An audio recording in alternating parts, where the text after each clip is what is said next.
Hi, everybody. This is Christian-basel with Mark-Who42, and we just want to take the time to thank everybody who's contributed to our show to ensure that we continue to bring you the latest news, reviews, and interviews throughout the Whoniverse and beyond, like our friends at Audible.com. Right now, you can actually go there and get a free 30-day trial and a free download. Just simply go to audibletrial.com/Mark-Who42 and sign up, and that's all you have to do. And if you'd like to contribute directly to the show, go to www.mark-who42.net and hit the donate button on the far right-hand side. Contribute whatever you can give us so that we can bring you this show. Thank you again for everybody who contributes, and thank you for listening.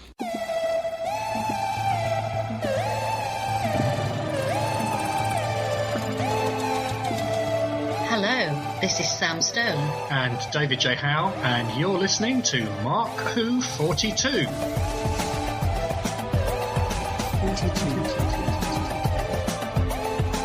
Welcome to Mark-Who42. That's right, Mark-Who42 here on Krypton Radio. I'm your host, Mark-Baumgarten, and with me, as always, is Christian-basel. I need my Series 9 fix. Oh, yeah. Well, you know, Series 9 fix is coming up. You've got 1 week to go. Oh, 1 week to go till that's too long. Apprentice. Going in withdrawal, man. I'm going in with withdrawal, just like Fear the Walking Dead. So, coming up in the next couple of weeks, we're going to be doing reviews of all the episodes as they happen.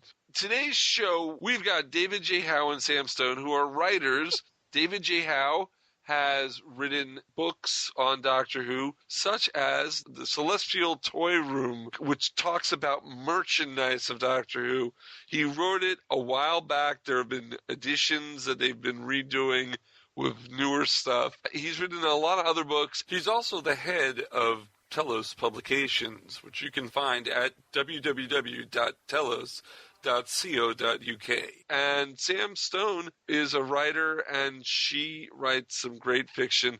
So we'll have them on the show in just a little while. If you listen to this on Krypton Radio, you ain't heard nothing yet. We've got an additional 22 minutes of the interview for you on this podcast. And, Mark, don't forget, we're having a special convention at the end of this weekend with me, you, and patty-hawkins. We're going to be at Space Coast Comic-Con. If you want to check out more information about it, you can go on their Facebook site or spacecoastcomiccon.com and listen to the show, because we're going to offer you a special discounted rates off the weekend pass tickets. Listen carefully today on the show, because you're going to save some money if you want to go, and definitely you do want to go. Hey, you know what? I got a great idea. Why don't we bring David Grace out, who is running this convention, and talk with him? That works for me. All right. And now here's David Grace and talking about Space Coast Comic-Con. Hey, Mark. Hey, Christian. David, Space Coast Comic-Con, where did this idea come from? Well, we're over on the east coast of Florida, and that kind of helps on the Space Coast part. Yeah. If it was on the I was about to say, I think you'd have a problem there. I was about to say, well, where did the idea come from? Well, he's on the Space Coast, and it's a convention. Hey, look at that. Look at there. They're the right name for the right event, right? Exactly. We used to travel, and we still do. We travel to conventions all over the place. And one of the things that we were talking about one day was, there's just not one over here on the East Coast close to us. So we decided, let's just make our own. And there we are. Space Coast Comic-Con, it's a great name, and it's in Cape Canaveral, isn't it? Yes. We're about maybe half a mile from the front door of Kennedy Space Center and Cape Canaveral Airport Station, yeah. Yeah, what's the hotel this is at? So this is at the Radisson at the port. Beautiful hotel, big, expansive, lots of parking, free parking, by the way. Yeah. So it's literally walking distance to the beach, walking distance to the river. It's an absolutely beautiful place in Florida. It's not a beach. See a bunch of cosplayers going out there with surfboards. Yeah, there you go. See Missy out there on surfboard. Deadpool on a surfboard. That would be perfect. Perfect. That would absolutely be perfect. We're going to have to see if we can't make that happen someday. All the Deadpoolers going out there into the pool. Literally. So, Space Coast Comic-Con, this is your first year, right? This is our first year, yes. Can you tell us a little about the guests that are coming? Sure, absolutely. We have a lot of really great comic artists. We have Martin Dunn, we have Jake Estrada coming out, Allison Roth, got Dustin Hollifer is coming out. The gentleman, cool as heck, he's down from up north. He just recently moved into the area. Very excited about having him come out. He's doing a cover for us. We are doing some variants on our program guide. We've got Cool as Heck doing that. We've got Martin Dunn doing that. We also have Blake Ovard coming over from Texas. Oh. And he does a cartoon about his dog, Tug. And it's a pretty interesting story. I won't get into it too much here. I'd like to leave it for the guests to come out and, go talk to him and stuff like that. But basically, Tug just was not supposed to live. And he struggled through, and he's pretty much just became a super dog and a superstar. So you'll have to come out and Tug the dog will be there as well. So he'll be out for this as well. So as far as that goes, that was just our comic lineup. I think we have a couple more that I may not have mentioned there, but we have an incredible amount of anime voice actors and actors. We have Michelle Ruff who's coming out, Amanda Miller, Christina V, Chuck Huber, and then we also have Brina Palencia, who also starred in The Walking Dead and was in a TV series called Star-Crossed last year. David, we pose this question to every convention. What do you feel makes your convention separate from everybody else out there? So one of the things we've noticed over the last couple of years is these conventions are getting huge. They're just getting crazy big. And we miss the days where we used to go and, I don't mind the crowds and stuff like that, but it just got to the point where it's like we couldn't get from one end to the other end without missing 4 or 5 things during the day. So, it just got too crazy. So the idea of this is to start this con in our area. It's definitely not going to be MegaCon size, but it's got good guests. It's got some great panels. We've got a good flow through the convention center itself. And it's just about having fun. Everybody coming out, getting dressed up, doing the cosplay thing. We've got some incredible cosplay guests coming as well. We've got Cecil Grimes, who is an incredible Rick Grimes lookalike. He scares me. I don't mean he scares me personally. He scares me on how intricate he looks like him. I'm sure if he did an episode of Walking Dead, nobody would know the difference. The first time I met him, we were walking down to Melbourne Art Festival, and I was like, is that really him? I had to go talk to him. So it was one of those moments. I saw him walking. He was in full costume. Like, wow, how did you guys? Who got him? Exactly. I'm sure Mr. Lincoln's a high price ticket these days. Exactly. And he's just a great guy too. So really one of the things that, like we were talking about standing off, we actually have a zombie zone this year. Oh. And Cecil's in there as well. We've got makeup artists that are going to come out and help make everybody up like zombies and stuff like that. We've got Chris Harrelson. Will the zombie makeup cost any money? So during the day, we've got some professional artists that will be coming out that will be doing some, professional type zombie makeup. And I believe there will be a small charge for that. Sure. But on Sunday, and I don't have the schedule right in front of me, I'm thinking it's about 3 or 4 o'clock, we're meeting with Chris Harrelson. He's going to teach us how to walk like the dead and how to sound like the dead. Oh, wow. And all our makeup artists are going to be in the room as well, and they're going to be making up the guests as zombies. And then we're going to do a little zombie walk around the event and everything. Cool. Yeah, we're trying to talk Parker Brothers Concepts into bringing their zombie vehicle out. We're just going to have some fun. And we've got some indie film festival companies that are coming, and they've all are jumping at the bit to kind of, do a little bit of filming for this. And, you get to act like a zombie and walk like a zombie, and then you get to see yourself in a little clip of it as well. So it should be a lot of fun. Wow, I didn't know that there was an art to this, because I was going to say all you'd have to do is bring in a video cam to my workplace at 6:30 and tell nobody to have coffee that morning, and that's The Walking Dead right there. They even started to sound like The Walking Dead over the phone. You may have just given away his secret, I might have, so sorry, Chris. So, Radisson at the Port is located at 8701 Astronaut Boulevard in Cape Canaveral. It's right at the end of 528. It's the easiest place to get to. It's really a great spot. A1A, 528, right there. Come on out and have a great time. I will. And what's exciting, too, is we've got a couple things going on for Mark Who 42 at the Space Coast Comic-Con convention. Oh, yeah, we should mention that, shouldn't we? Oh, yeah, just a few. Yes. Let's go see David and his stuff, and, forget about us. Forget about Mark Who 42. What a lady. First of all, I love this. We're going to have a booth up there if you want to purchase any Doctor Who items. Yeah, I'm going to have Mark Who 42 books. We'll be having our Doctor Who merchandise. We're at V8, so if you forget what booth we're at, just palm yourself in the beforehand and go, I need to go to V8. Yeah. We didn't even plan. And also, this is going to be a first-time event for Mark Who 42 fans and friends that are coming out over there. We're going to premiere our game, Mark Who 42 Match Game, which is very similar to the 70s and 80s game show. The game show that Gene Rayburn made so famous. Charles Nelson Riley was a panelist, and Fanny Price was a panelist, and Brett Summers, names you've never heard of in your life. But in the 70s, you would have heard of them. And it's a funny show. We talked about it last week, where basically the host gives a sentence, and it'll be about Doctor Who, and leave one word blank. And the two contestants have to match the 6 panelists to try to win prizes. And we've got a prize. I've got a prize that we're going to be giving away. It will be a $10 gift certificate to Mark Who 42 books at V8. So you can buy yourself a book. You could buy yourself different things. You could put it towards a sonic screwdriver. Have fun with it. And if you want to participate in the game, because you need 2 contestants, come to our table Saturday morning, because the game will be at 2 p.m.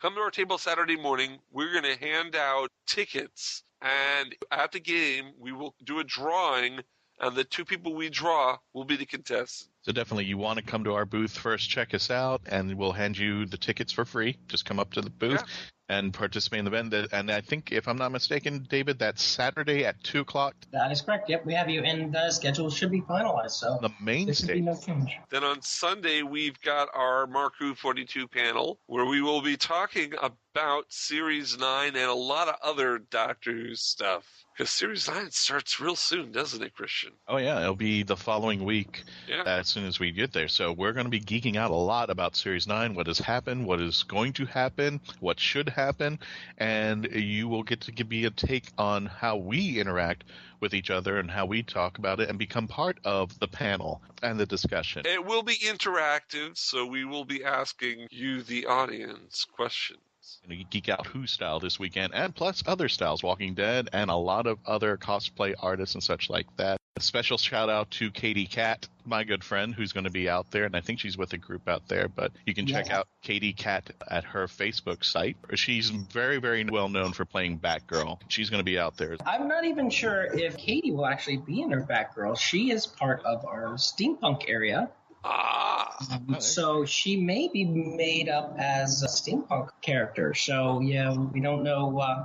It's kind of a surprise to see what Kitty Cat is actually going to have in store for us. What other special events are going on at Space Coast? Well, of course, we have the cosplay contest going on Saturday afternoon around 7 o'clock. $300 first prize. Wow. Second prize, $150. I know, huh? And you're going to make me dress up, aren't you? You got to dress up if you you're going to have to wear the Peter Capaldi eyes again, but this time with don't tempt me. I will pull that off this weekend. Then, of course, right after that, we got the after party. And if you have a ticket to the Comic-Con, you've got a ticket to the after party. So no extra charge for that. And then on Sunday, I think I did mention that we're going to do the zombie walk. And then right after the zombie walk, we're going to rock out the Comic-Con with Nova Rex, our rock and roll band that is awesome, simply awesome. And they play 80s and 90s music. Yes, 80s and 90s, very popular band. So cool. We should have a good time. Oh, also, the Batman Tumbler will be out there as well. Yeah. Yeah, let's love to see that. Yeah, that should be a lot of fun. That'll be right there in the main vendor room. You'll be able to walk right up to it. I mean, of course, they're going to have it roped off, but you can walk right up and take pictures. It's not going to be hidden or anything like that. So, amazing car. I wish everybody had a chance to get in it because it's just incredible to sit in that thing. So Do I get to test drive? Well, we'll have to talk about it. I'm just talking about going up on the beach for a couple hours and back. I'll give it back. My luck, the little red button means eject, and I'll be in the beach while that thing's just, we're driving down I-95 by itself. What is the website that they can find out more information on this convention? The website is www.spacecoastcomiccon.com. And you are also on Facebook. You've got a Twitter account as well? Facebook, Twitter, we have Instagram. Actually, one of our cosplayers, Leaping Lizard, just took over our Instagram. So you guys should go out there and see some of the fun stuff she's doing with that as well. And not only that, if I can say, for our listeners out there who plan to attend, haven't bought a ticket, and what the heck are you waiting for? You still get a special discount on the weekend pass. Just go to www.spacecoastcomiccon.com, and when you purchase your weekend pass ticket, put MarkWho42 as the promo code, and you will get a huge discount off your weekend pass ticket. So there you go. We're also here to save you money. When does the online buying close? The online buying will probably close out on Saturday morning. Saturday morning. So perfect. So remember, it's this weekend, September 12th and 13th in Cape Canaveral, Space Coast Comic-Con. David, I want to thank you so much. We cannot wait for this weekend to arrive. Thanks, guys. Yeah, we're looking forward to having you guys out there. We should have a lot of fun. And also just want to add, for all of you who are listening to this show on Krypton Radio on Wednesday or Friday, probably before 5 o'clock, if you are a Bright House subscriber as far as the cable vision is concerned, keep an eye out on Bright House Friday and the entire weekend. There is a special interview with our entire team that's going out to Space Coast Comic-Con with Allison Walker on CF News 13. So keep an eye on that, and it should be running the entire weekend as well if you miss it. Well, we're going to take a commercial break, and when we come back, we're going to have Sam Stone and David-J-Howe, authors, and we will be right back here on Krypton Radio. Attention all Whovians! While you're waiting for the new episode of Doctor Who, start your own adventures with a book from MarkWho42 Books. They carry unique and rare books at affordable prices. Visit Amazon.com/shops/MarkWho42. That's Amazon.com/shops/MarkWho42. MarkWho42 Books. Set your imagination free into the Whoniverse. Kid? Yes? Shut up. Beyond the Night is the GCRN's latest review podcast. We are covering everything in the Knight Rider television universe, from the classic 80s TV series to the 1991 reunion film, Team Knight Rider, and the 2008 relaunch series as well. So join TFG and Mike and Dion the Music Man as they go in-depth and Beyond the Night, only on Geekcast Radio Network. You can find Beyond the Night in iTunes and on www.geekcastradio.com. Kid? Yes, Michael. Just keep driving. By the power of Grayskull, I command the Jawbridge. Open!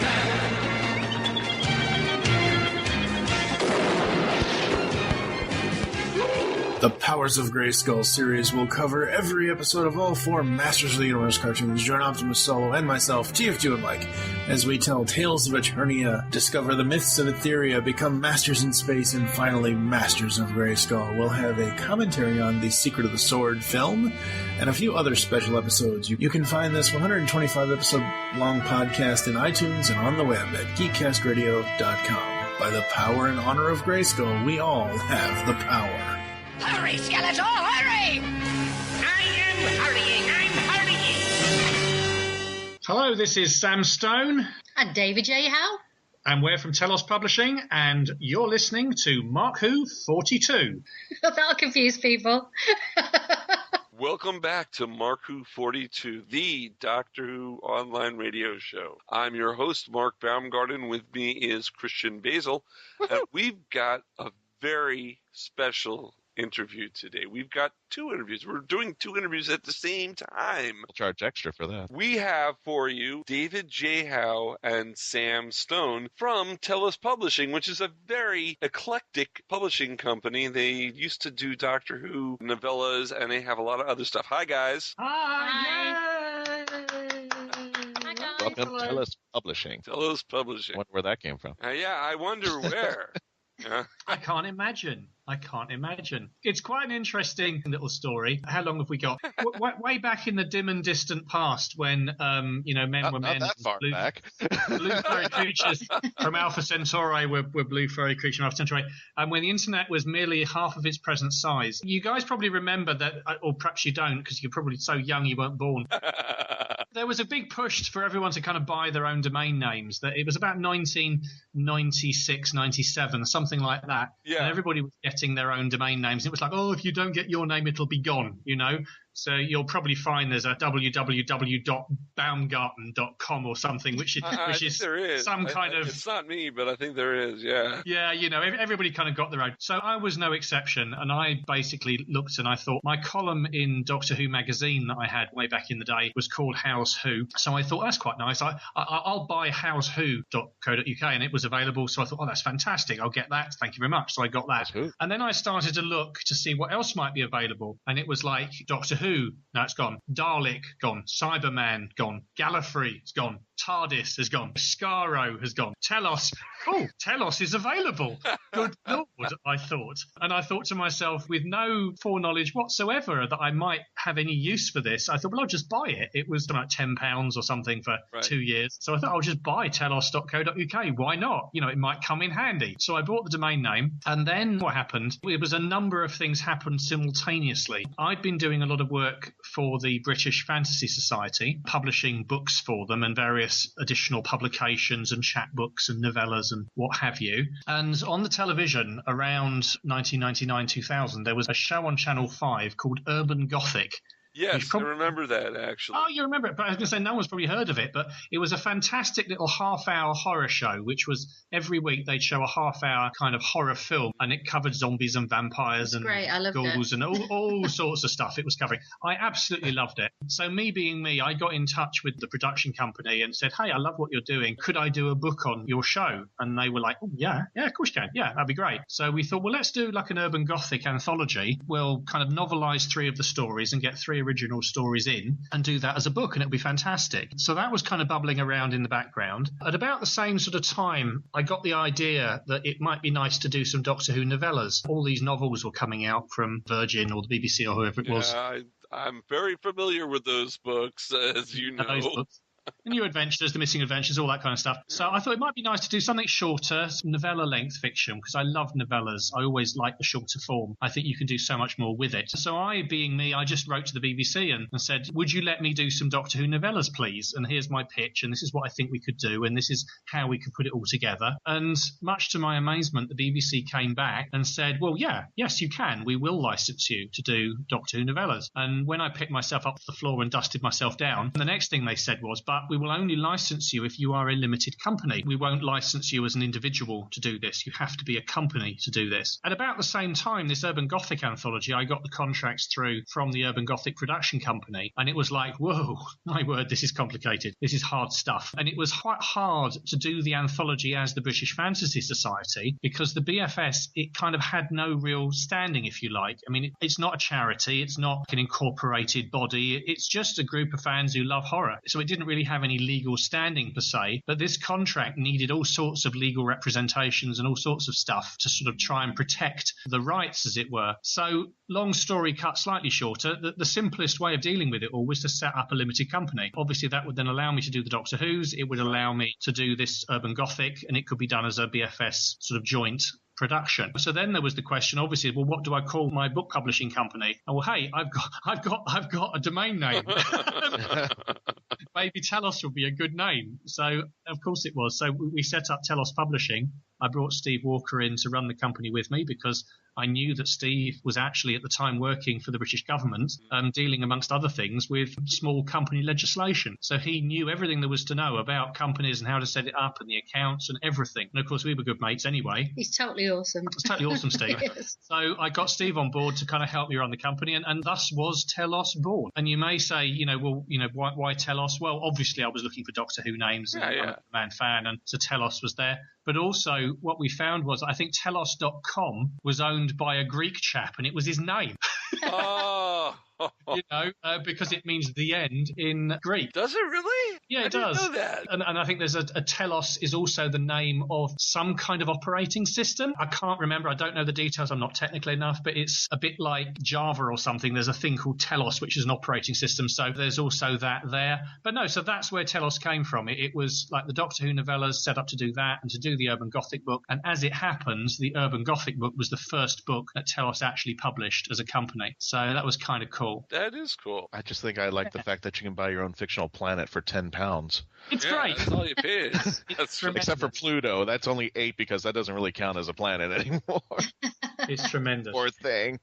They have to rename the episode The Ninth Planet. I think they should. I think they should. And of course, the other thing that I didn't mention in all of that, and of course, Mark, you'll be interested in this element, was that also at the same time, I was discussing with a certain pal of mine, Mr. or Dr. now, Arnold T. Blumberg. Oh, we've had him on the show, yeah. Yes, Arnie's a fantastic guy. We love Arnold very much indeed. He's like part of the Telos family for many, many years. And I was discussing with Arnold about doing the Doctor Who merchandise guide. And so we were putting it together. We were pitching it to every publisher that had done a Doctor Who book. It was rejected by every one of them. We pitched it to every company that was doing collectible guides to toys, and it was rejected by every one of them. So in the end, we thought, well, we might as well just do this ourselves. This is ridiculous. You know, we've done all the work. We might as well just do it ourselves. So we did the first edition of Howe's Transcendental Toy Box. And this was before Telos even existed as a company. And again, because I had the domain name and we could put up a web page on it, it seemed like just obvious to call it, just put Telos on the spine. And it allows us then to promote the book using a web page connected to the Telos domain name. So that was the very first use I made of the Telos domain name, was to help promote the Transcendental Toy Box book, the first edition of that. Right. And of course that went on to have a second edition, and then we did about 4 subsequent editions before the whole world exploded in 2005, and it became impossible to do print editions anymore, and it's all gone online now. So there's an online website which has got all the information on it. Now, Telos Publishing, what year did that start again? Well, it was about 2000. 2000. So when you contacted the BBC to do the novellas, you were actually known by the BBC Publishing before then, because you've done a lot of nonfiction background books. Absolutely. We've done a lot of nonfiction, plus we'd actually done a Doctor Who calendar for 1993, so we'd already got a license to do that. You did Doctor Who the 60s to 70s and the 80s. That's right, with Virgin. Yes. With Stephen James Walker and Mark Stammers. And I remember having those. Oh, those were great. I know, they were tremendous books. They really were tremendous. Great fun to do. You know, absolutely brilliant. I mean, my Doctor Who involvement, I mean, it goes way back to 1977. So, you know, we're a year before you guys started watching Doctor Who in the first place. It's yes. You know, way back. I mean, I did my first fanzine in 1977. I joined the Doctor Who Appreciation Society then. Right. I think 1979, I took over the reference department of the society and started to produce publications and books and all sorts of stuff for them. And yeah, I think it was 1991 or 1990 we did the Frame, the second Doctor Who fans. I remember the Frame. I had several issues of that I was able to obtain. And it was all of this plus a love of the Target books that kind of led in a fairly kind of torturous, bumpy ride right the way through to Peter Darvill Evans commissioning us to do the 60s back in 1991 or 2 or 3, I forget. So it's kind of like, you know, a long history of love of the show, love of the program, publishing fanzines, magazines, factual works, guides, all sorts of things we did, which led to us being commissioned by Virgin. And I think Peter thought we were a kind of fairly sound bet because we kind of knew what we were doing.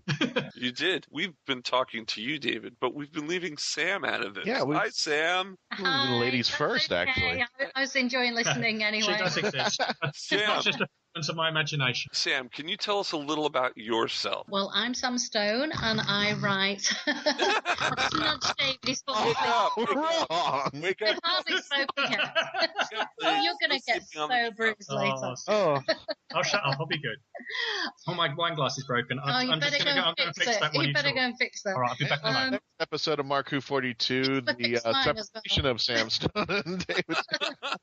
Predominantly, I started life as a horror writer, or writing life as a horror writer, but I like to think I'm a cross-genre writer now, and I write sort of anything. Mostly things can include horror, but I do steampunk, I do zombies, I do have a very successful vampire series that I'm in the middle of writing book 6 for at the moment. My Cat Lightfoot steampunk series covers zombies, it covers ghosts, it covers Cthulhu at the moment. The latest one is very Lovecraftian. And I've also worked for Big Finish finish, I wrote a Dorian Gray, which is coming out sort of later in the year, which is called Freya, based on the Norse goddess. So, yeah, I do lots of things. I've done a Sherlock Holmes official story as well. So I write lots of things. And you write zombie stuff. I do. I love zombies. I really do like zombies. I think I used to be. No, as David just quite rightly reminded me, I didn't used to love zombies at all. I was, when I was 16 and had my first, shall we say, dabble with alcohol and stayed up late with my sister, who was staying at home with me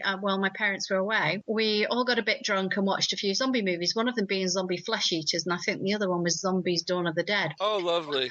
I didn't sleep for 3 weeks, so I didn't look at zombies ever again for many, many years. Then David sort of got me used to them, Resident Evil being the first one that I could cope with. Zombieland even is just amazing, but actually Shaun of the Dead was beyond my capabilities, which is absolutely ridiculous considering I write the most gruesome horror you could possibly imagine. But I think now that I tackle the zombies head on, as in writing about them, you kind of exercise your demons a little bit with those ghosts in your closet that scare you when you're a child. Now, having just watched Breakfast at Tiffany's again. Yes.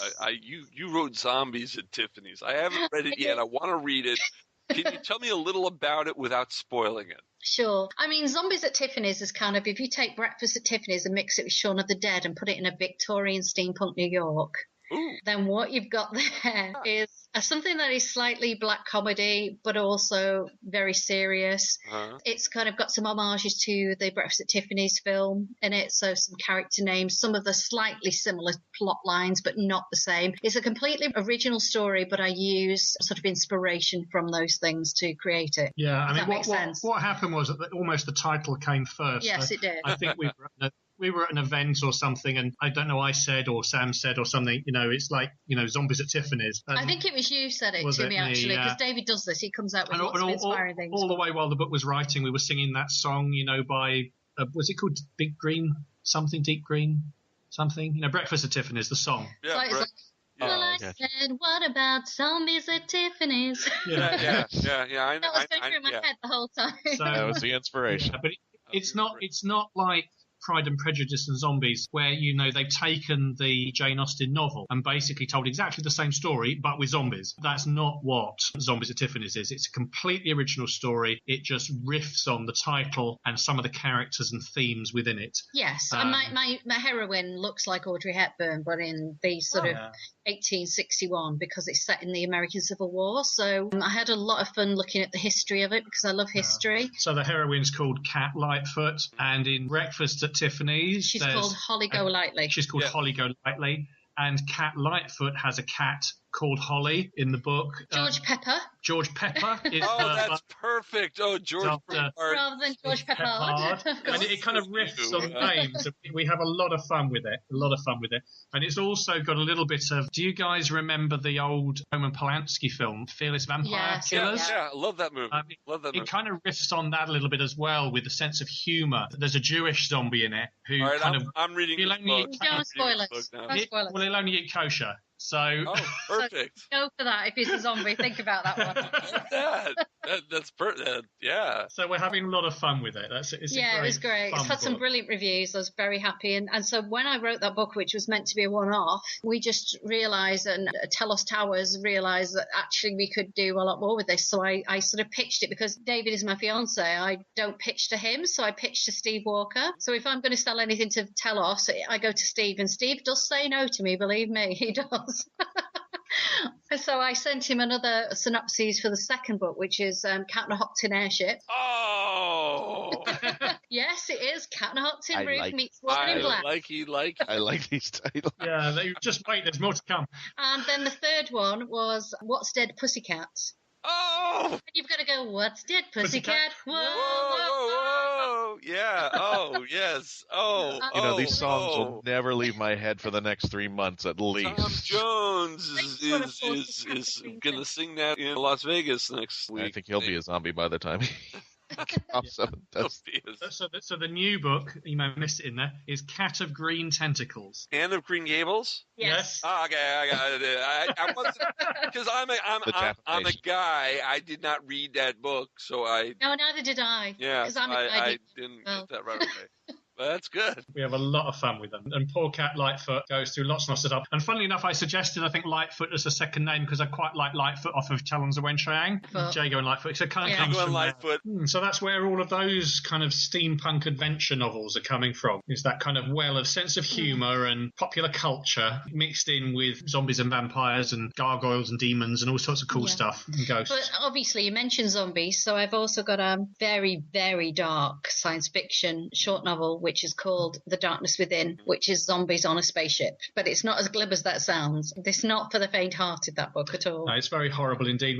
It's not comedy. We were on a car trip and we were listening to the audio of it on the audio just to see how it all came out, and we all started to feel a little bit ill in our stomachs. Except for me, because I've been there. It was very gruesome. It was very horrible. You all need to grow up. This is not so bad, really, is it? It was horrible. I could imagine Matt Smith coming up on the episode going, "Zombies on a spaceship." Yes. That would be my favorite episode of all time. I'd watch that over and over. Well, yeah, watch them all over. That would never end. There's a little bit of that in there, actually, from my point of view. That was how I pitched it initially, was zombies on a spaceship, sort of think Doctor Who, but it was more Cronenberg by the time I finished.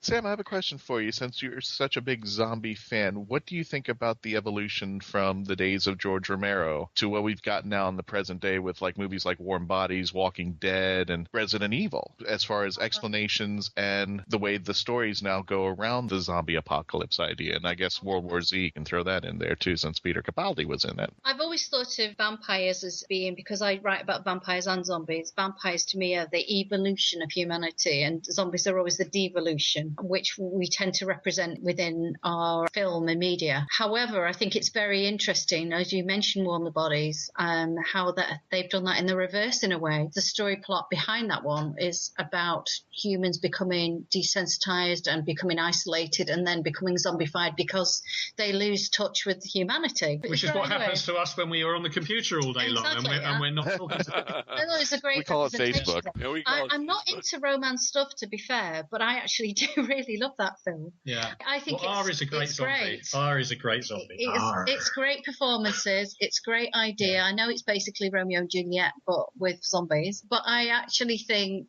it's one of those films that I actually find really feel good when I watch it, which is very rare about a zombie film. But things like Resident Evil, I mean, it's interesting. I mean, Resident Evil is very much in the mold of, zombies are the big bad. They're the kind of the unintelligent horde that's kind of like attacking that you have to try and defeat. I mean, there's elements of that in World War Z as well, which is another great film. It's a great concept there of the fact that zombieism is more of a virus. So I think that in terms of a reproductive virus that looks to reproduce rather than... And of course, we love World War Z because there's a certain Peter Capaldi playing exactly. the Who Doctor in the film, which is very strange.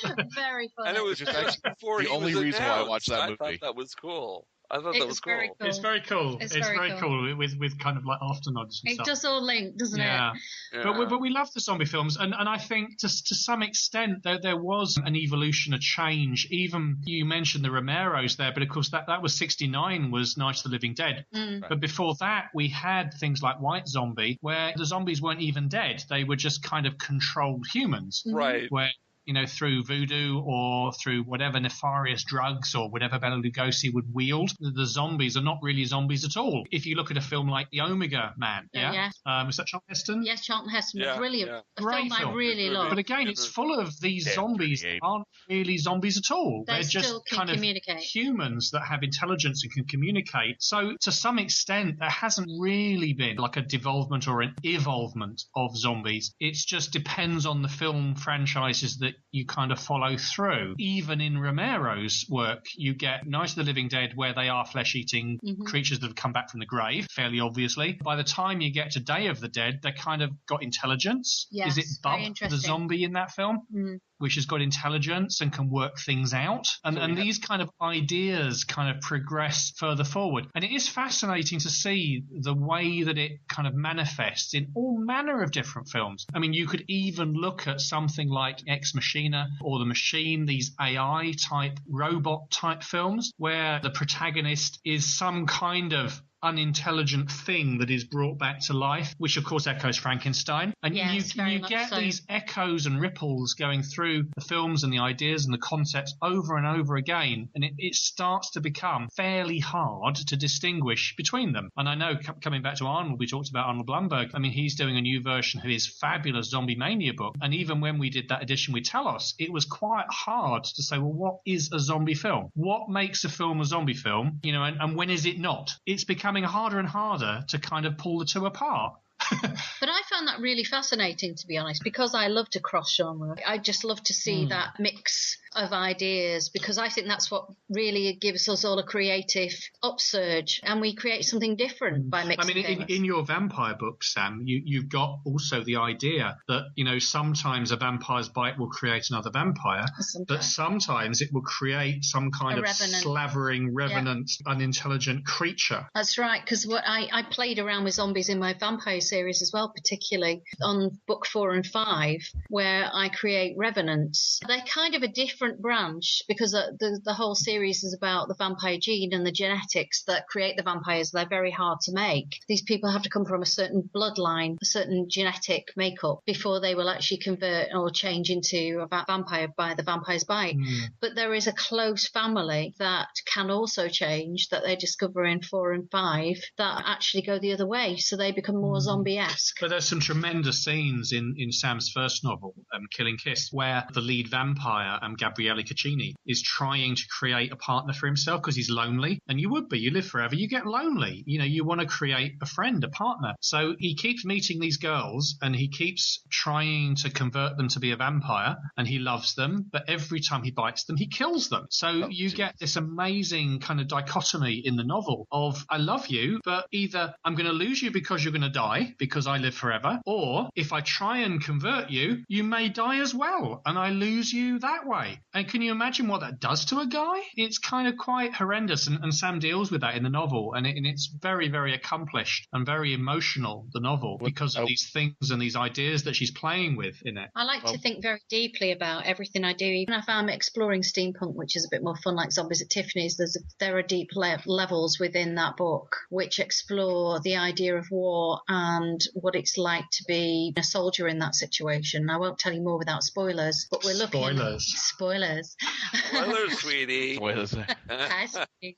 Well, David, I wouldn't put that on my Match.com profile anytime soon. Probably not. Yeah, let's talk about films and screenplays. Yes. And let's go to Damon's Rising. Oh, yes. Because it seems that you are a very big fan of the Demons. I love the Demons. John Pertwee's story. Strangely enough, the Demons is a Doctor Who story that I never saw on first transmission. And the reason why I know I never saw it is because my life is lived with the beats of when I missed Doctor Who.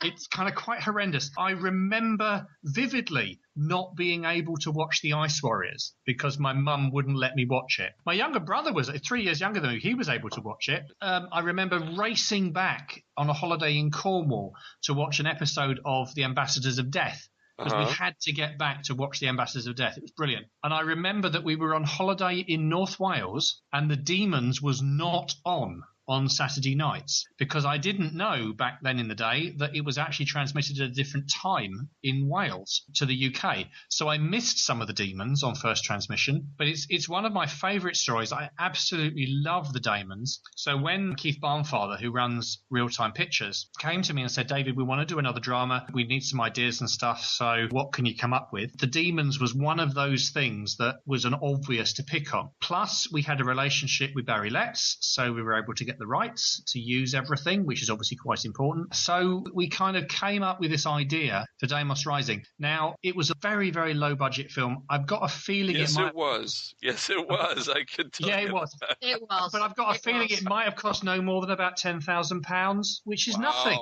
It's nothing. It was about £10,000 or something. And so Keith, basically, he said, come up with some ideas. I think originally the idea was we were going to use the Sea Devils because we were hopeful that we might get permission to use the Sea Devils from Mac Hulk's estate. So Keith was saying, well, we can film in a cottage and we've got some caves that we can film in and we can do some stuff by the sea. And when you're doing a low budget film, you kind of have to tailor your script to the locations and what you can actually afford to do as far as the production goes. So it was very much that. And so the original draft, I think, the very, very first outline I did was with the Sea Devils. And then we heard that we couldn't use them. So we switched it to use the Daemons. And because Telos was publishing the Time Hunter novellas at the time, which were kind of spinning off of the novella series that we'd done and had a backstory which also used the Daemons, it seemed like a fairly obvious thing for me to do was to kind of tie the Deimos Rising idea into the Time Hunter idea and use the whole concept that we developed in the Time Hunter books as part of that screenplay as well, but do it in such a way that you didn't need to have read the Time Hunter books in order to understand what the hell was going on. So we came up with this idea. So I basically had kind of 3 cast members. I had Kate Lethbridge-Stewart, and I had Captain Cavendish, and I had this one other guy that Andy Wisher was going to play, who was Michael Wisher's son. And Michael Wisher played Davros, of course. Yes, he did. And he was brilliant. He was a great actor. So I had 3 characters. I had to use a cottage, and I had to use caves. And somehow out of all of that, I had to create a screenplay that would last for 45, 50 minutes, whatever it was. Use the Daemons and kind of brought everything in together. And it's harder than it sounds. When you get so many limitations put on you, it's harder than it seems to actually come up with a script that actually makes sense. I was actually very proud of what I did with Deimos Rising. I thought we were kind of riffing on Day of the Daleks a bit. We riffed on the Daemons. We also riffed on another one of my horror films that I love, Suspiria. Oh. Dario Argento, which I absolutely love. And there's elements of Suspiria in Deimos Rising. If you know Deimos Rising, the scene where the camera tracks into the window, where Kate is looking out of the window, wondering what's going on, that's all kind of riffing on those scenes in Suspiria where she's looking out the window just before she gets brutally murdered and shoved through the skylight. So there was all of that kind of going on. And the daemon monster, the idea that the gargoyles, that Bok was actually controlled by the daemons. Because, of course, in the John Pertwee story, it was never explained. He was just alive. Right. You never kind of explained that at all. So it was like, okay, so why was that happening? Why was the gargoyle alive? Well, if they could bring that gargoyle alive, maybe they can bring other gargoyles alive. And so we had the gargoyle in Deimos Rising that could become one of the characters. And then the whole idea that everybody was playing like 2 roles, because I only had 3 cast members. In order to make it interesting, you have to get them playing different roles to give you the drama. So I was very pleased with the way that it all came together. And we filmed it or recorded it over an amazing week down in this cottage. And then we went to the caves down in Torbay, which were incredible, the caves. They were amazing, wonderful, the caves. And we filled them with smoke and we couldn't film. It was hilarious. The smoke machines churned out so much smoke we had to stop filming. What happens with these smoke machines? While the smoke dissipated. It was brilliant. So yeah, no, I was very pleased with it. I mean, I hope, obviously you mentioned it, you've seen it, and it's not for me to say whether it's brilliant or not, but I was very pleased with it. So, for what it was very good. I saw a lot of and I don't know if I'd call it a fan film, but because you were professional. But the films that they did, Downtime. That was Keith as well. That was also Real Time. Right. Yeah. Those films were great. I loved the Probe series from BBV. That was Bill Baggs did all that. BBV. BBV did. I saw the first episode of Probe. I couldn't get over Caroline John smoking a pipe. I just I was like, oh, what? Where'd that come from? Right. Yeah. That was great. But I think it was tremendous. And, in some respects, Deimos Rising was the last great gasp of the independent film industry before Doctor Who came back. And there was no point anymore. There was so much creativity from Bill and Keith and all of those fabulous actors who were doing these films and independent productions, all because there was no Doctor Who on telly. And the appetite for wanting to watch something that was Doctor Who based was immense. I mean, I don't know if it was quite the same in America, but certainly in the UK, there was this immense kind of, people love the books. They love Virgin, the New Adventures. They love what was happening there. I mean, Big Finish didn't kick off till I think 1999. Yes. In the interim, there was this vacuum that almost had to be filled. Yeah, and it was these wilderness years, independent filmmakers and writers and actors and everybody pulling together on zero budget to make something that could then amazingly be good enough to be released on video. Because again, there was no DVD back then. So it is just an incredible breeding ground of talent of all of these things. And, let's not forget that, Nick Briggs, Gary Russell, John Ainsworth, all these guys cut their teeth on audio in the original audio series, An Adventure in Space and Time, that came out. Bill Baggs was involved in that as well. Yeah.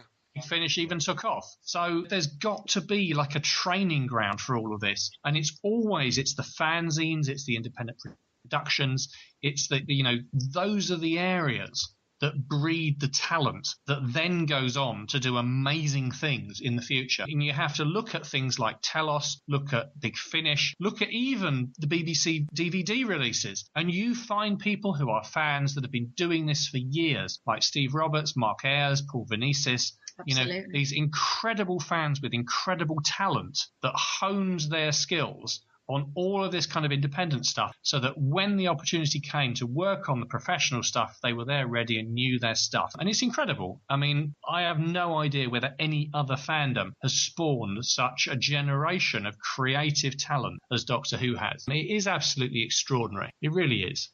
No. You've got to give it to Well, one of the things I think that the show has going for it that most, I would say all the shows do not have, is it has that generation of talent, actors, writers, producers, directors, that had the love of fandom that brought up. So we know for a fact that these folks, when they write an episode, when they make a decision, they're doing it out of fan love. It's not something that they were told, you have to do the show and you have to go on here and try to make it success. They have a heart and soul in this show that I think most other TV shows don't. And I think that's why it's probably going to run for another 20 some odd years, if not forever. So. And even on the show itself, you've got people like Paul Cornell, obviously wrote for Doctor Who on telly, which is awesome. I mean, Rob Shearman, wrote Dalek. I mean, brilliant. I remember Rob telling me that he came to one of my local group meetings in Tolworth, Surbiton, back in the 70s, when he was like knee-high to a sapling, He was a fan way back then. Steven-Moffat was attending Gallifrey even before he had anything to do with the show. Yes. He was a massive fan of the show. And so, again, you get these incredibly talented people that know what's going on, know the pulse of Doctor Who, understand it with this deep understanding, who become involved in then the professional creation of it. And it is amazing. It is amazing. It really is. I mean, and most of what we've got today probably wouldn't exist for this generation of fans that kept it alive and kept it going. Even now. Having said that, you need some more women writing for the show. Yes, we do. I'll say that very strongly. Particularly. No bias. No bias. Hold on a second. Yes. Steven-Moffat is listening to the show. He listens to our show all the time. Right, Steven? Yeah. Steven, we want you to hire Sam Stone to write for Doctor Who. Fantastic. I even have a zombie screenwriting. What can you say? Going back to your love for the demons, yes. Both of you have a new film being made now called White Witch? Yeah, it's been in development for like forever. I mean, again, Keith came to me 5 years ago. It must be. No idea. It must be. 4 years, and said, Dave, we want to do another drama. We've not done one for forever. The last one was Deimos Rising. It did really well. Well received. We want to do another drama. I'm talking with Damaris Heyman, who, of course, played Miss Olive Hawthorne in The Daemons. Yes. So we'd love to use her in a drama. And again, the brief comes based on the budget, the availability, the, technical availability of the people that are making it. Right. So Keith said, what we want to do is we want to use Damaris and we want to kind of do like the Talking Heads. Well, that was my suggestion. The Alan suggestion. Bennett kind of Talking Heads. It was, Keith came and he said he wanted to do something, but he wasn't sure how he wanted to do it. Seriously. Yeah. And David mentioned it to me because at the time you were really too busy, weren't you, to take it on? So he said, would you be interested in doing this? So I said, well, if Keith is interested in me doing it, yes. And so what I did was I did an overall story arc, which was based on the Alan Bennett Talking Heads. And what we developed was 6 stories that would be given from the perspective of Damaris Heyman, which would be based on episodes, if you like, of Olive Hawthorne's life in the interim between the Damons and now. So what we wanted to find then was people who were sensitive to, because she was the White Witch of Devil's End, to find people who could write that were sensitive to the issue of paganism and witchcraft and white magic. Exactly. So, but to give it a sensitive approach. And as it happens, we ended up with more women writing for this. We didn't end up, I think David's the only man on it. Because, you know, the people that we approached were really excellent writers in the industry that could approach this. So we had Raven Dane, we had Jan Edwards, we had Debbie Bennett, Suzanne Barbieri, who you probably know, and myself. I sort of top and tail the whole thing and did the overall story, and David. And it was great fun to work on. It has been a long time in production. Yeah, so that was the original idea. So the concept was that Damaris would tell these stories, and then Keith could have film cutaways to sort of illustrate what was happening in the stories, so that you're not just on her face the whole time. Right. But since we kind of went through, well, this was about 2 years ago, really, that we filmed the stuff with Damaris and she narrated the stories. Gosh, it might be longer. It's hard to remember. But since then, I think Real Time have changed their kind of approach, and you may be aware they now have a lovely site called Time Travel TV. Yes. Where you can download or stream or rent all of the Mythmakers and dramas and stuff that's coming on there. And so they're kind of thinking now, I think, because we're not really in the loop here. You know, we wrote the script, but obviously, ultimately, it's down to Keith and Real Time as to how they actually then realise that. And I think Keith is thinking of doing this as like a 6-part series. So you can download each part separately or watch it all in one or something like that, and make it available as like in the same way as everything else on Time Travel TV, as like a downloadable, rentable, episodic kind of White Witch of Devil's End series of stories and tales, which has a kind of like a backstory thing to it as well. But as I said, he's still working on it. I know he met with Damaris earlier this year. They recorded some more stuff, because the thing that I think people forget is that Keith Barnfather and Real Time, the Doctor Who element that they do is not where Real Time Pictures makes its money. It's not their, you know, prime focus. That is and always has been corporate video. It's been video for large companies. It's been hire work. They've been doing a lot of work documenting the rebuilding of a pier in England. And they've done a lot of work in Cyprus, looking at the railways of Cyprus for Cypriot television. So they do a lot of television and documentary work. There's nothing to do with Doctor Who. And that's what pays their wages. You know, that's what gets them through the day. And all this Doctor Who stuff is like an add-on.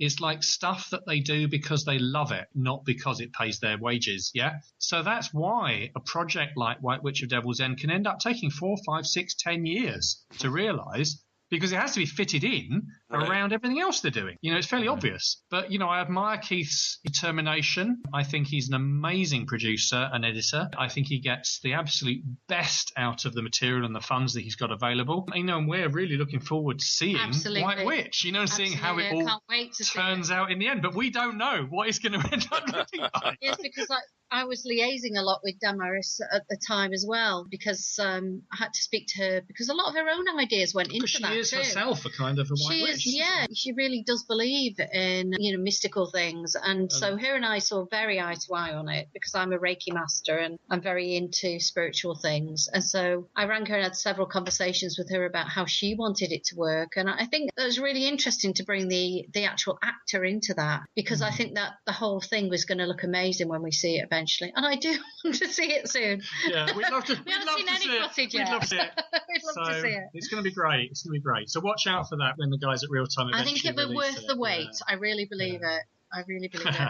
Yeah, but again, Damon's based. It's weird, isn't it? It was and it wasn't, because each of those stories were individual. They were very different. They weren't about the Damons at all, actually. They were all about new stories, which each of the writers brought their own thing to that, which was awesome. Yes. Now, I can't believe we haven't asked this question yet. And we're going to go ladies first. Sam, who is your favorite Doctor? Who's my favorite Doctor? Now, this is an interesting one, because It's Dr. Patel, isn't it, down at the doctor's section? Oh, now we got to specify here. It would be Dr. Montgomery. She's Dr. a woman. Montgomery. She's lovely, yes. No, to be honest, this is quite a tricky one for me because I would say my Doctor, and I know people do the My Doctor thing, is actually Tom Baker. Yes. Really. All right, the Tom. Yes. But David introduced me to the classic Doctor Who. I'm sorry, no William Hartnell for me, but I love Troughton. Oh, yeah. Absolutely love Troughton. I think he brought something to... Very special. To me, he created the role. I don't even see William Hartnell as the Doctor anymore. It was just... his episodes were so awesome. They were well written. Really? The performance, to me, was just... I believed him as the Doctor. I liked him. I trust him to invite me into his TARDIS and wouldn't feel creeped out. But William Hartnell creeped me out. He was just not in a good way. Right, and unfortunately, most of his episodes don't exist anymore. I know, that's an awful thing. I'd love to see so many more. But I've got all the missing ones, of course. So Yeah, I've got the it's always him. reconstructions It's too. always me. I've got the reconstructions too. But I have to say, I do still have a soft spot for David Tennant.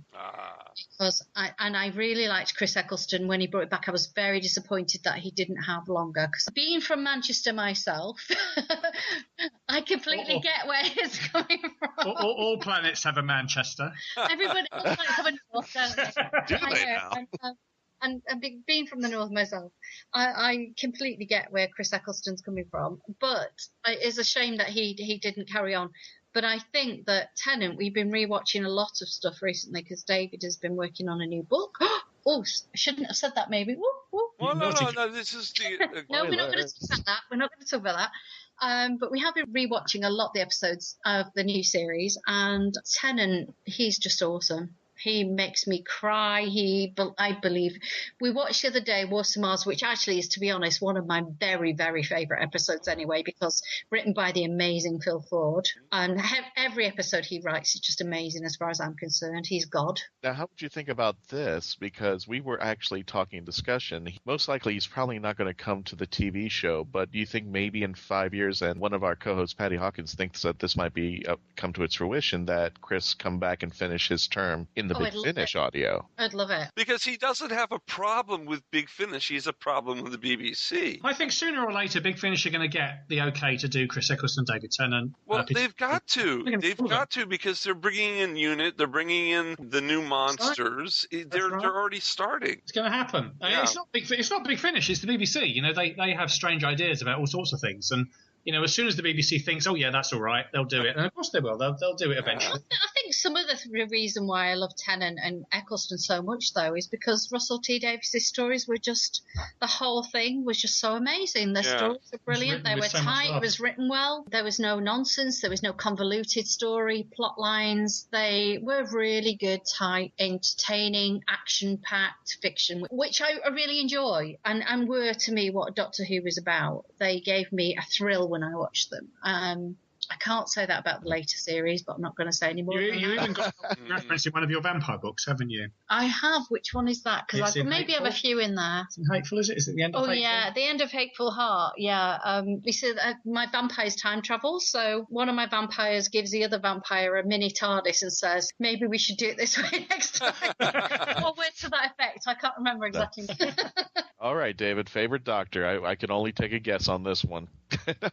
Okay, so again, it's my Doctor, and you know, you probably might not be surprised. It's going to be Troughton. Right. I absolutely love Troughton. Okay. I love the stories. I love the way Troughton plays the part. I love the interplay with Jamie and Victoria. Oh, yeah. Oh, it's brilliant. I think love it's just tremendous, and I love listening to the audios. I mean, obviously, I was joshing earlier. I haven't got the missing episodes much as I wish I did, but I love listening to the audios, and I wish I could watch Macra, and I wish I could watch Eagle of the Daleks, and I wish I could watch Food from the Deep. I said for years and years and years that the episodes that we had were not representative of the best of the era. And we're very good friends with Fraser Hines, of course, who played Jamie. And I said to Fraser, you know, what we've got isn't showing Jamie at his best light.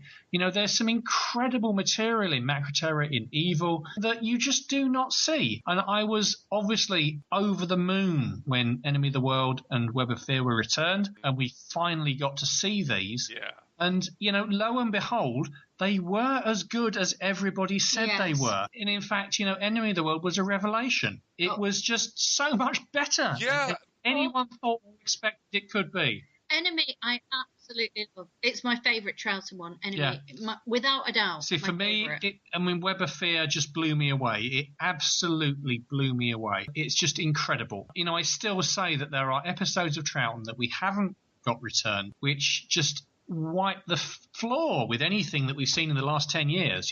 They are just amazing. I love Troughton. I love that era. There's something about it that just really, really, I love it. I wish he was still with us. But on the other hand, I love Tom Baker. I think his era was brilliant. Yeah, I thought Tom was a brilliant Doctor. Really, really quirky, unusual, fantastic. I love David Tennant. I mean, again, as Sam says, we're watching through all of these at the moment. And he made us cry is amazing. so much. He makes us cry so much. He's such a good actor. He's so good in the role. Absolutely love him to bits. But that's the nature of Doctor Who, isn't it? Is that it's just this brilliant format that allows you to twist and change and put new actors in and throw out the old, bring in the new stories, new ideas, new twists. And it is just amazing. It's just the best show on television, isn't it? It's got to be. Forever. It's amazing. You can feel the love. The fact that it's been going so long and we still love it. Yeah. I'm always debating whether I said I want to see the end of Doctor Who in my old lifetime. And I was like, I want it to keep going beyond me. Oh, yeah, definitely. And I'm sure it will. Well, that's a bit of a downer, Christian. No. Yeah. Well, I want to see David Tennant Jr. the Third betray the 28th Doctor before I go. The episode, The 27 Doctors. Yeah, exactly. Written by Terrence Dix. Steven Moffat. The Junior. No. But no. CGI'd everybody in there. Oh, dear. We'd all be writing in skeleton format. That'd be terrible. That would also mean we'd be really, really mean to the people who would be in Doctor Who.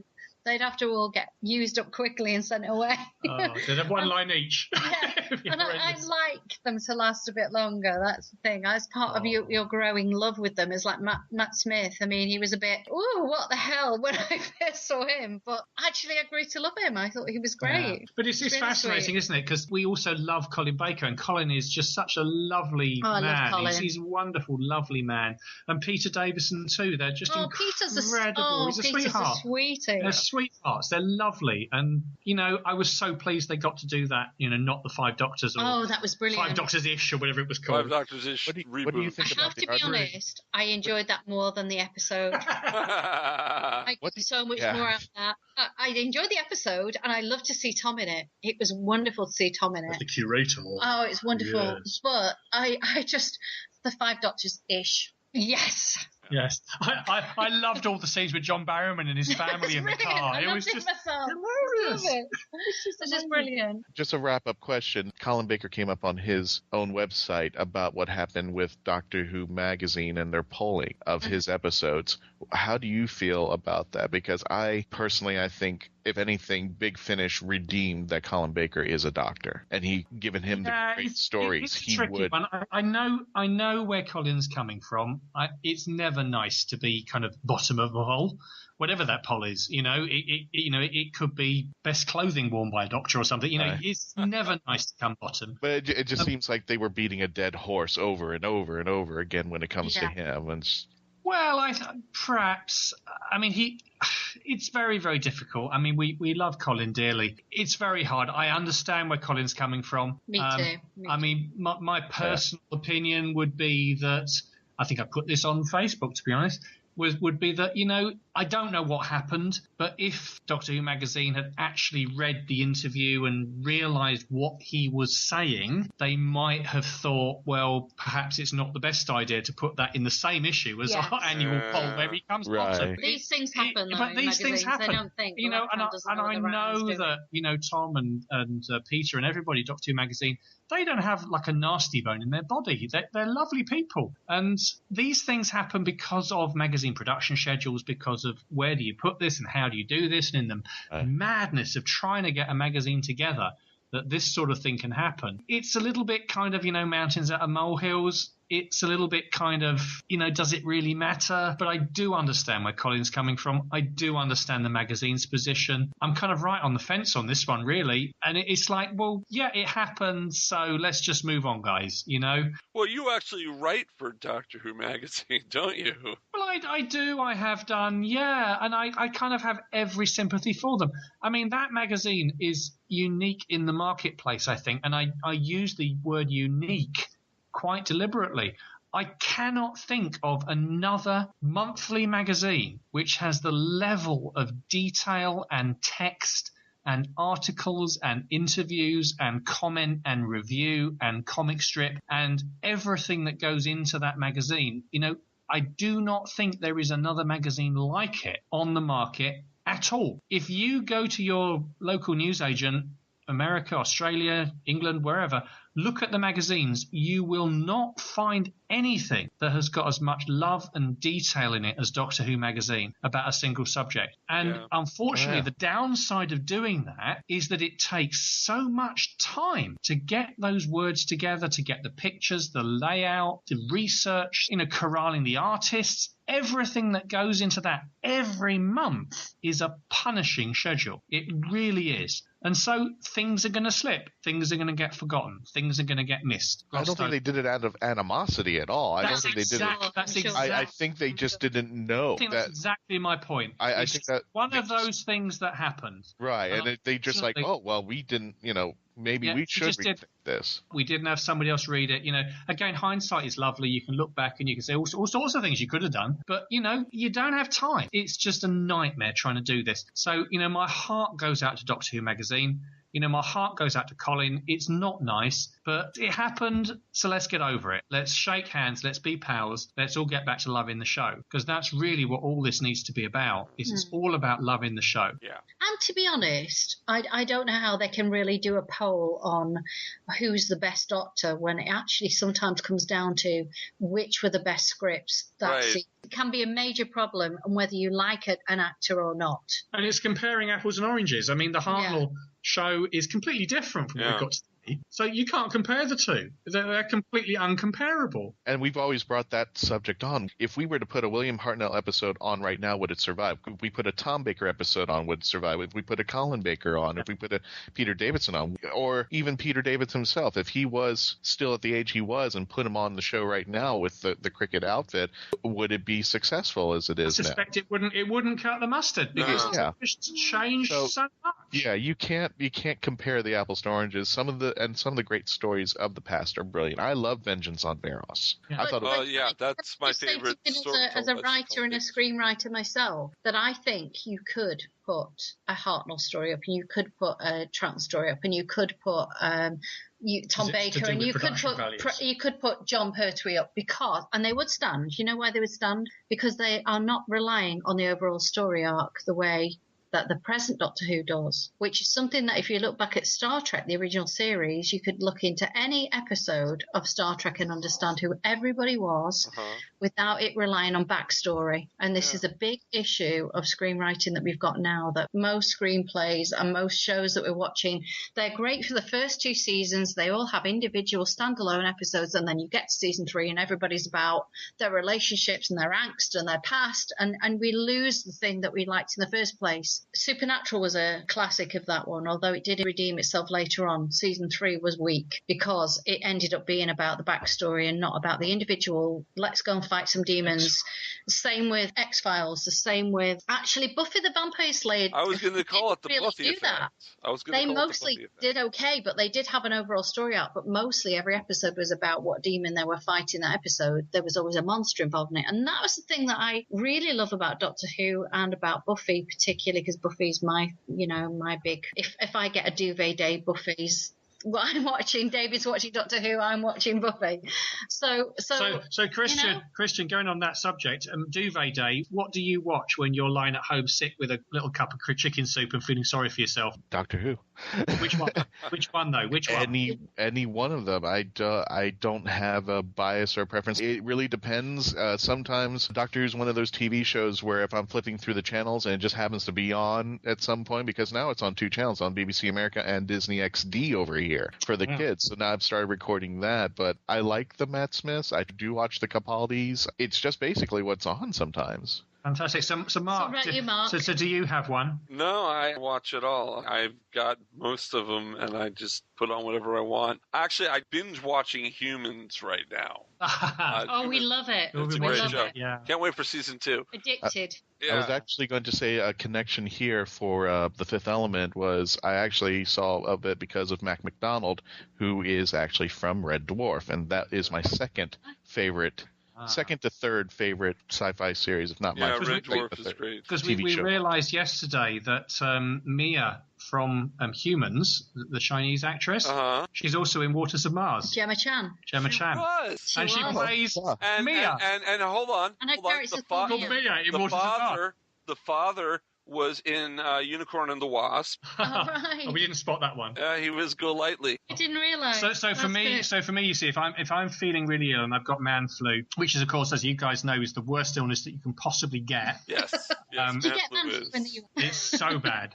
I will sit on the sofa wrapped in a duvet with a hot chocolate, and I'll watch Invasion. That is my one that I like to watch when I'm feeling down. Whereas for me, it's Buffy the Vampire Slayer, Once More We're Feeling. Oh, yeah. And the surrounding, I love that whole season, actually. But Tabula Rasa before that, Once More We're Feeling. Well, I guess if we're going for specific episodes, I'm always throwing on Day of the Doctor. Yeah. Yeah. So well, in the vain hope that you might understand it this time. We're coming to the end of the interview, and we're at the part of it where we allow our guests to give plugs for upcoming work. What do you guys have coming up towards the end of the year of 2015?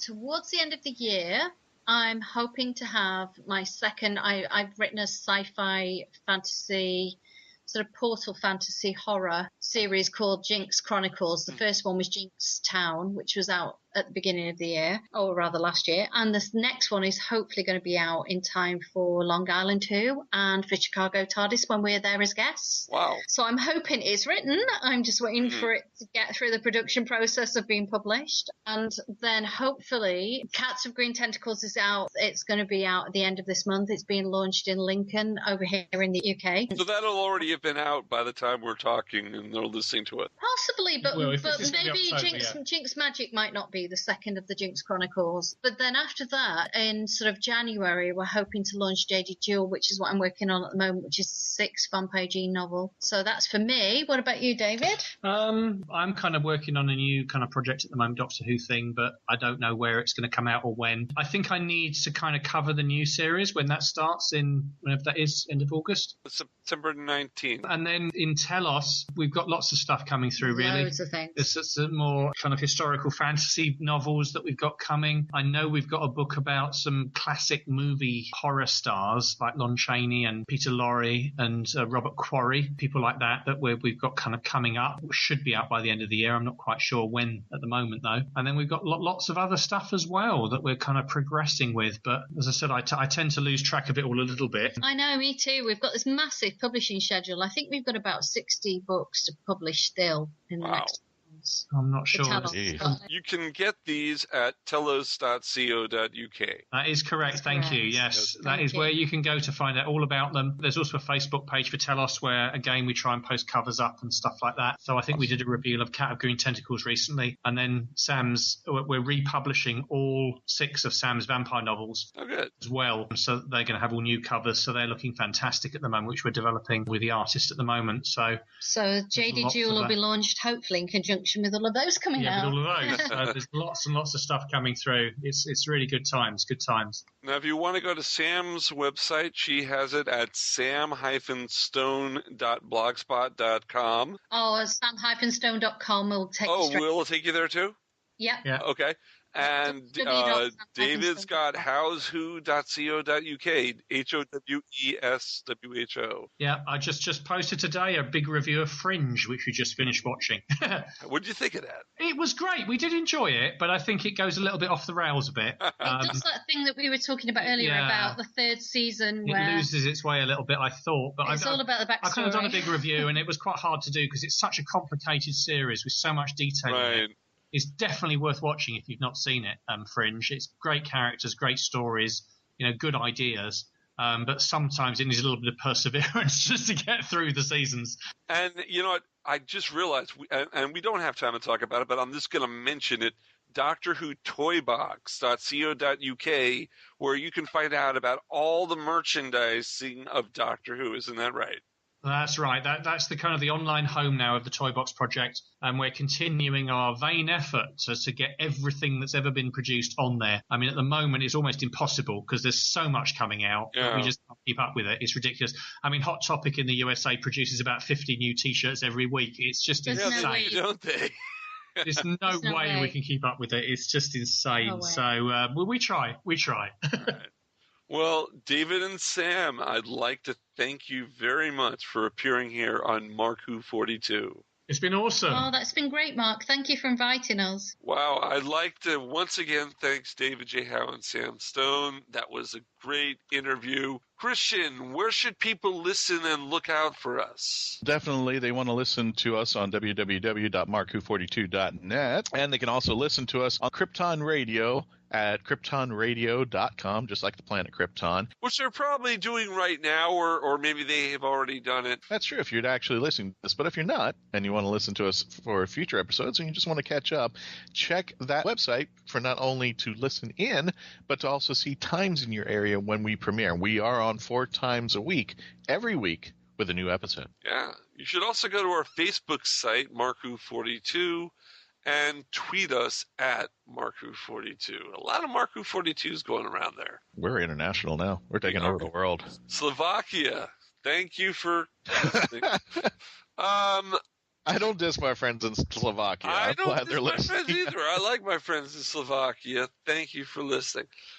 Don't forget also, if you want to listen to old shows, you can go to iTunes. You can go to Geekcast Radio Network. You can go to FloridaGeekScene.com. You can go to the TuneIn app. We are on a lot of different apps for podcasts. We've got a lot of past shows, and you can listen to them on those platforms. So until next week, and next week we're going to have a show that Ed, Trish, and Iggy Matthews will be doing, getting you ready for Series 9.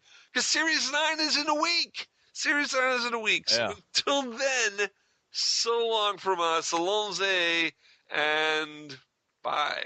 And just special shout out to David Grace for coming on. Again, SpaceCoastComicCon.com. Check out their Facebook site. And don't forget Mark Who 42 as a discount code for your weekend pass when you purchase the tickets. But you got until this Saturday, so do it now. Bye, everyone. Bye.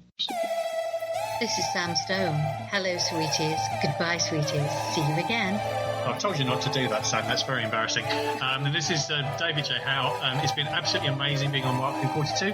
Thank you very much, and we look forward to being on you again, if that's the right phrase. It sounds a bit dodgy, actually, but never mind. Fantastic time. Thank you, guys. Woo! Love you. Bye-bye. Mark Who 42 was written and presented by Mark Baumgarten and Christian-basel. This show was edited, produced, and directed by Mark Baumgarten. Please visit markwho42.net and register to join and be a part of the Whoniverse Army.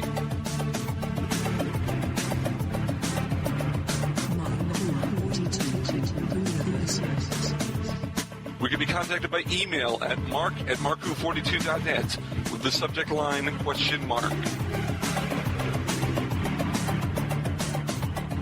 If you have worked on Doctor Who or are working on a project relating to Doctor Who and want to be on our radio show, please email our media relations director, Christian-basel, at markwho42media@yahoo.com.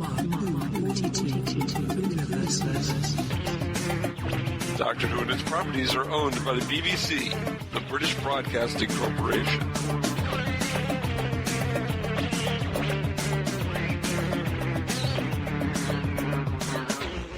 show is owned and copyrighted by Mark Baumgarten 2015.